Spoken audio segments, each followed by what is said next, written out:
संसद का सत्र बुलाइए, सभी विपक्षी सरकार को गाली दीजिए, पाकिस्तानी मीडिया में भारतीय सेना की किरकिरी करवाइए और आतंकवादी पाकिस्तान को अंतर्राष्ट्रीय मंच पर भारत के खिलाफ जहर उगलने का मसाला दीजिए। राजनीति करनी है, देश जाए भाड़ में। जैसे ही गोड्डा के बीजेपी सांसद ने सोशल मीडिया पर ये पोस्ट किया, वे ट्रोल होने लगे।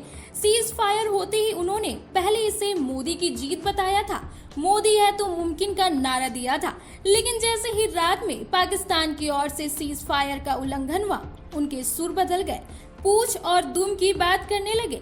निशिकांत दुबे के मोदी है तो मुमकिन है और पूछ और दुम वाले पोस्ट पर भी ट्रोल किया गया, लेकिन इस बार जब उन्होंने संसद के विशेष सत्र पर बयान दिया तो उनके समर्थक भी बिफर पड़े। अमन नाम के एक यूजर लिख रहे हैं, 16 मीटर सत्र बुलाइए और पूछिए 370 हटने के बाद भी कश्मीरी पंडित क्यों मर रहे हैं, पुलवामा का सच क्यों दबा है, क्यों सैनिक शहीद हो रहे हैं और आप पाकिस्तान को MFN वीजा ISI इनविटेशन देकर मेहमान बना रहे हैं। देशभक्ति कमरे में नहीं कर्म में दिखती है दुबे जी। इसी तरह से अजय आनंद नाम के यूजर लिखते हैं, प्रोपेगेंडा फैलाने वालों को जेल में डालिए, उनकी कमाई के जरिए बंद करिए। आपको किसने रोका है? सुप्रीम कोर्ट पर लगाम लगाइए, आपको किसने रोका है? जनता आपके साथ है, फिर भी आपको डर लगता है तो कोई क्या ही करे। ना देश की रक्षा और ना ही हिंदुओं की रक्षा कर पा रहे हैं। फिर उज्जवल नाम के एक यूजर लिख रहे हैं, भारतीय सेना की नहीं, आप सरकार और मोदी की गलतियों में पर्दा डालने के लिए सेना का सहारा मत लीजिए। विपक्ष का हक बनता है जानना कि सीज फायर क्यों किया गया। मकसद पूरा होने से पहले कोई विदेशी कैसे सीज फायर का ऐलान कर सकता है? इसका जवाब सरकार नहीं तो कौन देगा?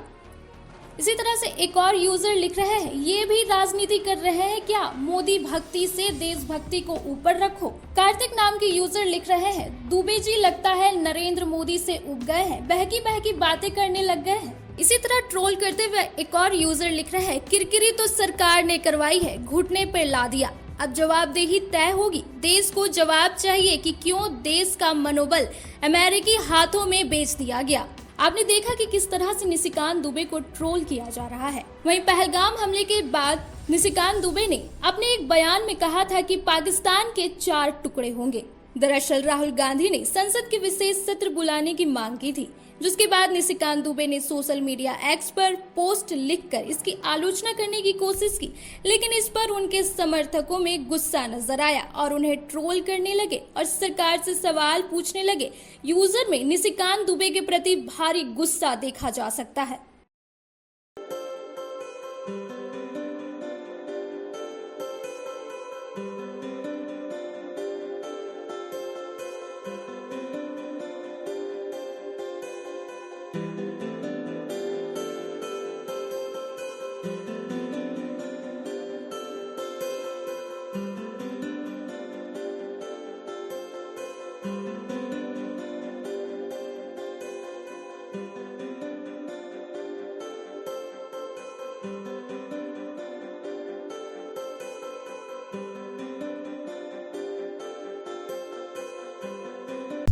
you